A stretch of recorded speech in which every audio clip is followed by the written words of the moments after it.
중간일대 때 했는데 무엇을 할까 하다가 그래도 우리가 여기까지 온 거는 전적으로 하나님의 뜻이잖아요. 그래서 구원론이 맞는 것 같아서 그쪽으로 해서 제가 잠깐 하나님 말씀 같이 함께 하기로 했습니다. 모든 참된 신앙적인 진리는 교화되고 성화된 이성, 곧 거룩한 인격들이 모이는 그런 단체죠. 다시 말하면 성경적인 신앙은 인간의 의식과 일치합니다. 거듭나지 않는 사람들은 일방적으로 두 가지 타입으로 분류할 수 있습니다. 첫 번째는 믿지 않는 자, 두 번째는 절망적인 자. 그래서 이러한 사실을 인정하는 죄인들이 적절한 그 유일한 신앙은 뭐냐면 기독교죠. 참된 이 기독교는 은혜에 의한 구원입니다. 그래서 사도 바울은 이와 같은 사실을 가리켜서 그리스도 예수 안에 있는 구속이라고 말씀하셨습니다. 원래 인간은 모든 죄인이며 하느님의 심판에 의해서 영원한 사망과 저주의 형벌을 받을 수밖에 없는 존재인 것입니다. 여기 이 성경 말씀 로마서 3장 쭉 보면 거기에 구절을 보면 그러면 어떠하뇨 우리는 나으냐 결코 아니라 유대인이나 헬라인이나 다 죄 아래 있다고 우리가 이미 선언하였느니라. 10절에 기록된 바 의인은 없나니 하나도 없으며 깨달은 자도 없고 하나님을 찾는 자도 없다. 그러나 예수 그리스도께서 십자가에 못 박혀 죽으심으로써 우리의 죄값을 지불하시고 우리에게 구원의 길을 열어주셨습니다. 그래서 베드로전서 2장 24절을 보면 친히 나무에 달려 그 몸으로 우리 죄를 담당하셨으니 이는 우리로 죄에 대하여 죽고 의에 대하여 살게 하려 하심이라. 저가 채찍에 맞음으로 너희는 나음을 얻었나니 이와 같은 은혜는 결코 우리의 공로나 우리의 의로운 존재이기 때문에 베풀어진 것은 아닐 것입니다. 그것은 인간을 긍휼히 여기시는 하나님의 사랑에서 비롯되었다는 것입니다. 우리가 취해야 할 것은 하나님의 크신 사랑과 은혜에 감사드리며 찬양과 영광을 드립니다. 구원은 죄, 그렇죠? 혹은 율법의 저주, 죄의 지배로부터 구원, 하나님으로부터의 축복 이런 것들을 내포하고 있습니다. 여기 19절을 보면 우리가 알거니와 무릇 율법이 말하는 바는 율법 아래 있는 자들에게 말하는 것이니 이는 모든 입을 막고 온 세상으로 하나님의 심판 아래 있게 하려 합니다. 20절을 보면 그러므로 율법의 행위로 그의 앞에 의롭다 하심을 얻을 육체가 없나니 율법으로는 죄를 깨달음이라. 여기서 말하고 싶은 것은 율법의 행위가 아니라 그리스도의 십자가의 고통을 그 공로를 고통이 아니라 공로를 믿음으로 구원받게 되는 새 구원의 창을 여는 것으로 시사할 수 있습니다. 또 22절을 보면 예수 그리스도를 믿음으로 말미암아 믿음을 통하여 라는 뜻으로 구원의 근거가 믿음이 아니라 하나님의 은혜이며 믿음은 통로이자 수단을 가리고 있는 것입니다. 본성적으로 부패한 존재인 인간은 자신의 행위로 구원받을 수는 없는 것으로 실로 우리가 구원은 중보자 예수 그리스도 그의 공로만 의지할 수밖에 없는 것입니다. 그래서 예수 그리스도를 통하여서 성도들은 아무 공로 없이 구원받고 하나님의 자녀가 되는 것입니다. 우리가 받은 구원은 왜 영원히 변치 않아야 하는 것인가? 그것은 바로 예수 그리스도로 말미암아 구원을 받았기 때문입니다.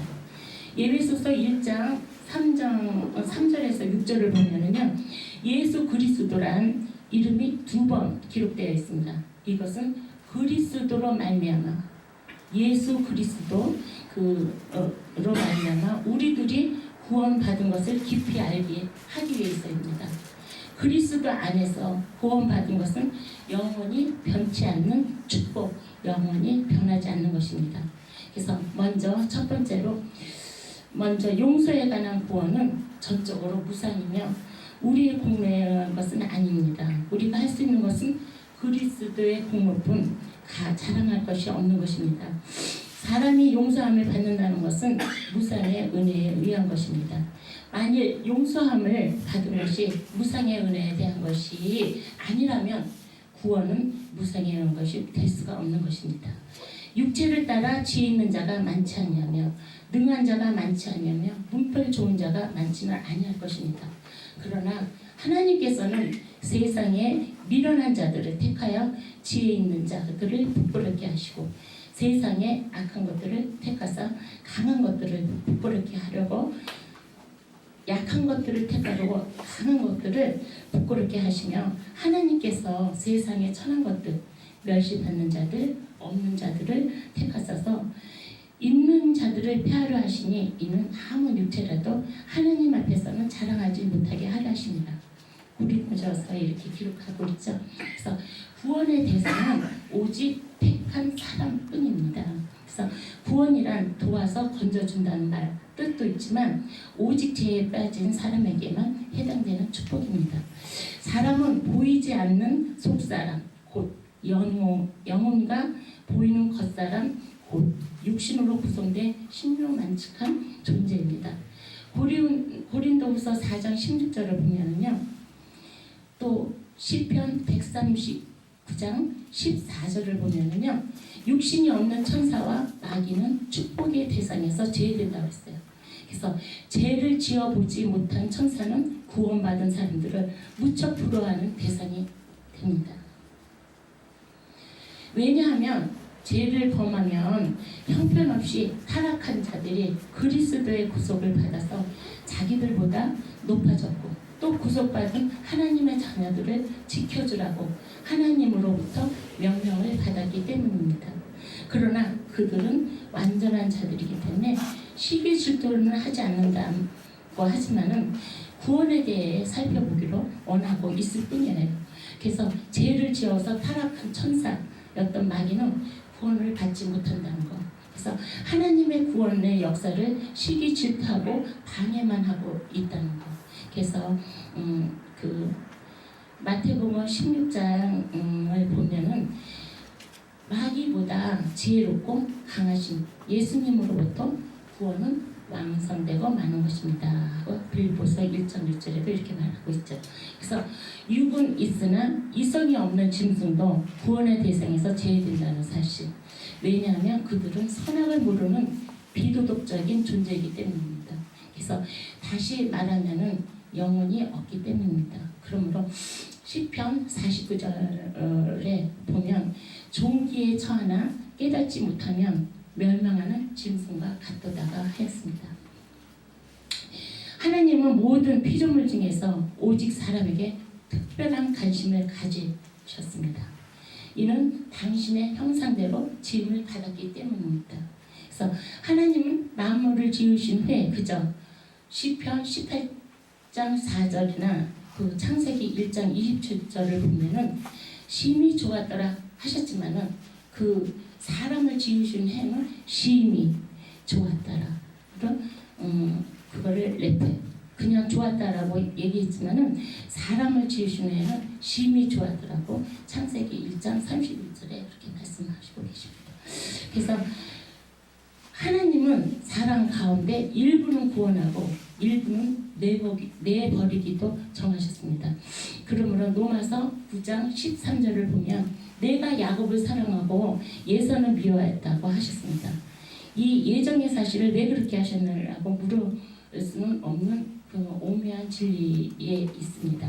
로마서 9장 20절에 보면은 이 사람아 너가 네게 남이 하느님을 희문하며 지음을 받은 물건이 지은 자에게 어찌 나를 이같이 만들었냐고 말하게 되냐 그랬죠. 그래서 토기장이가 정말 진흙 한 덩어리로 또 하나는 기 있을 것을 또 하나는 천이 있을 것을 만든다고 그것을 만드는 권한이 없느냐고. 그렇지만 자녀가 부모를 보고 나를 왜 낳으셨냐고 나를 왜 이렇게 만들었냐고 못나게 만들었냐고 이렇게 묻지 못하듯이 우리는 이 구원의 조건은 하나님 앞에 있다는 것. 그래서 하나님의 모든 주권 아래에서 이루어졌기 때문에 우리는 말할 수 없는 것, 그렇죠? 그래서 물음표뿐이 안 돼요. 그래서 오늘날 이렇게 우리가 택함을 받은 자, 영의 귀가 있는 자만 들을 수 있는 것입니다. 그래서 예수님은 귀 있는 자들아 들으라고 여러 번 말씀하셨습니다. 그래서 두 번째로는 하나님 영광에 이르지 못하더니 그 23절에 그렇게 있습니다. 이것은 성화에 관한 얘기예요. 성화가 실현되는 능력은 인간의 본성이나 의식이 아니라 전적으로 하나님의 영이십니다.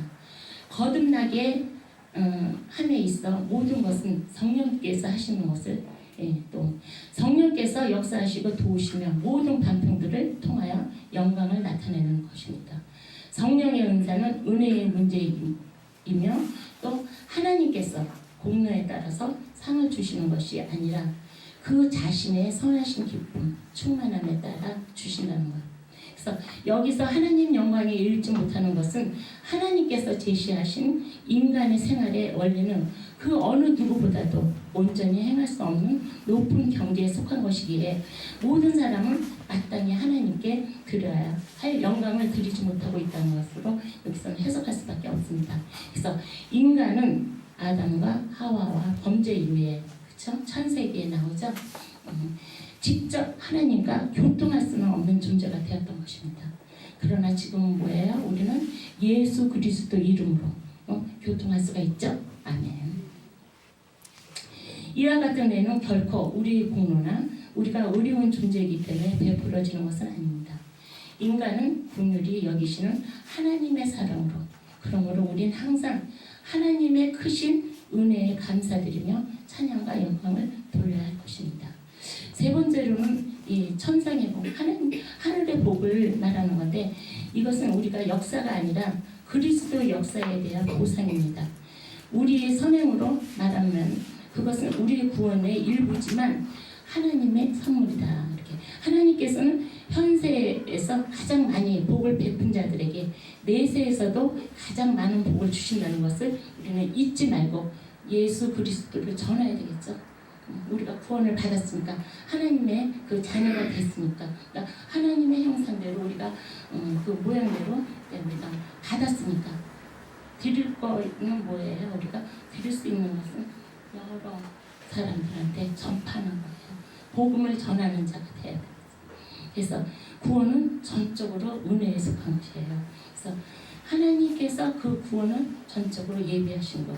두 번째는 하나님을 믿는 자 그리고 구원받고 또 그 다른 그 이들에게는 구원하지 않는 자, 그렇죠? 하나님을 구원하는 그런 자들이기 때문에 그 구원 받은 자들은 하나님을 믿기 때문에 그 구원에 적용이 되는 거예요. 그래서 곧 부르심과 칭의 그리고 성화와 천생의 복 또 이 모든 것은 은혜에 속한다는 것을 여기서 말하고 싶습니다.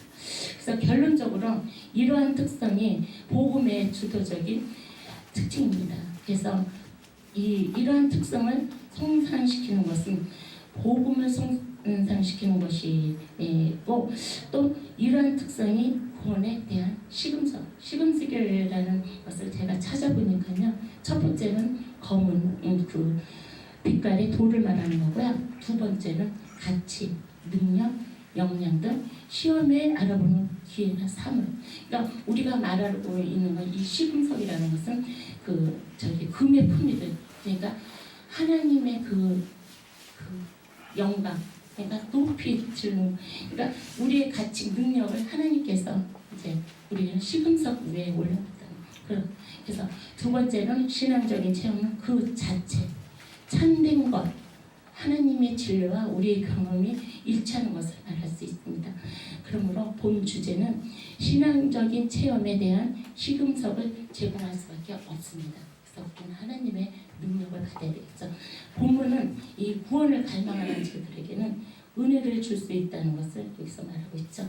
믿는 성도들의 필요하는 진리며 이러한 진리를 부인하는 자, 그들은 여전히 어둠 속에서 헤매게 될 것입니다. 우리 그리스도를 믿지 않는 그런 예수 그리스도를 모르는 자들은 흑암에서 헤매고 있을 수밖에 없는 거죠. 이제는 하나님께서 당신의 아들 예수 그리스도로 하여금 속죄물이 되게 하셨습니다. 자신의 피로 이루 인간을 구원하신 예수께서 구원받은 우리를 향하여 이제는 우리가 희생과 사랑을 보일 때임을 깨우쳐 하나님의 사랑과 은혜에 우린 응답하여야 하겠습니다. 로마서 10장 10절을 보면은 그 사람이 마음으로 믿어 의에 이르고 입으로 시인하여 구원에 이르느니라 그랬어요. 그 뜻을 보면 제는 근본적으로 하나님께 대한 불순종을 의미할 수 있죠. 인류의 대표인 아담이 하나님께 불순종함으로써 모든 인류에게 그 죄가 전가되는 결과를 초래하고 모든 인간은 죄의 상태 하에 있게 되었습니다. 죄라는 것은 하나님의 계명을 어기는 각종품의 범죄, 그러니까 하나님을 가장 첫째로 여길 수 있는 것은 하나님을 모르는 죄, 곧 사망이라는 것을 우리는 알 수가 있습니다. 그래서 인간의 존재는 곧 죄의 성향에 따라서 궁극적이고 온전한 해방과 치유는 뭐냐면 오직 예수 그리스도를 만나야만 그 만남을 통해서만 이루어진다는 것을 여기서 얘기할 수가 있어요. 그래서 전적 타락 속에서 빠진 우리 인간은 자력으로는 구원에 이룰 수가 없어요. 그래서 대속 사역을 통해서 믿는 자에게 하나님의 은혜를 더 믿게 하신 예수님의 그 무조건적인 은혜만이 우리의 죄와 세상의 그 율법과 죽음에서 구원할 수가 있는 것입니다. 요한복음 10장 28절에 내가 저희에게 영생을 주노니 영원히 멸망치 아니할 터예요. 또 저희를 내 손에서 빼앗을 자가 없느니라고 말씀하셨습니다. 예수님은 하나님으로부터 오신 참 하나님의 아들이시기 때문에 그분의 구원은 영원히 변치 않는 것입니다. 그래서 우리는 믿고 확신하고 열심히 복음을 전파하는 자가 되어야 되겠죠. 아멘. 이것으로 여러 선배님들도 많으시고 그런데 제가 설교를 하는데 설교보다도 우리가 구원받은 그런 조건이에요. 왜 우리가 하나님 믿음 안에서 하나님의 자녀로서 사는 그 평범한 그 진짜 삶 속에서 행복을 느끼냐는 그런 뜻에서 로마서를 보니까 그 믿음으로 말미암아 은혜의 구원 그런 주제가 딱 떠오르더라고요. 그래서 이걸 갖다 우리가 우리 생도님들한테 우리 하나님이 이렇게 했잖아요. 그러니까 우리는 그 신명기가 읽은 것처럼 스불론에게는 나가서 전하라고 그랬잖아요. 하지만 이사가랴는 뭐 했어요? 조용히. 그 사람은 온전한 사람이기 때문에 안 했어. 그거는 지금 말하는 이 시대에 이제 진정한 목사님들을 얘기하는 것 같아요. 그래서 우리는 이 학교를 위해서도 그렇고 또 우리가 지식을 또 하나님의 의를 구할 때는 우리가 무조건 배워야 돼요. 배우고 그리고 의의 나라, 구원, 하나님의 우리를 주권적으로 간섭하신다는 것을 잊지 마시고 승리합시다. 할렐루야.